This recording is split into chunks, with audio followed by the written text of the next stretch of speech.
जी अस्सलाम वालेकुम जी। मैं रकीया सुल्ताना जी। मेरे खामद फोत हो गए ने।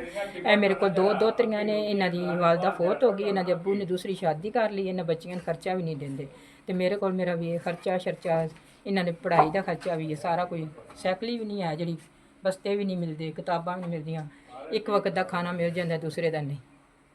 मैं शहजादियाँ ते ना इन्हां दे बस्ते लैन हुंदे ने, ना फीस मेरे कोल देन हुंदी है, नी किताबां खरीदण हुंदियां ते पढ़ाई दा मसला मेरा भी की कर सकां, खाने पीने ते भी मजबूर।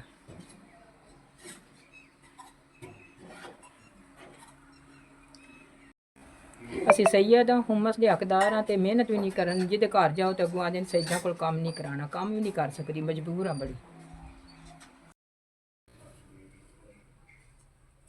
ਮੇਰੇ ਪੁੱਤਰੋ, ਤੁਹਾਡਾ ਕੱਲਿਆ 7000 ਰੁਪਇਆ ਮਿਲ ਗਿਆ ਸੀ, ਖਰਚਾ ਪਵਾਵਾਂਗੇ ਭਲਾ ਹੋਵੇ ਜੇ। ਅੱਲਾ ਤੁਹਾਨੂੰ ਤੰਦਰੁਸਤੀ ਦੇ, ਅੱਲਾ ਬਹੁਤਾ ਦੇ ਜੇ। ਸਾਰੇ ਭਰਾ ਅੱਲਾ ਜ਼ਿੰਦਗੀ ਦੇ ਜੇ, ਤੰਦਰੁਸਤੀ ਦੇ।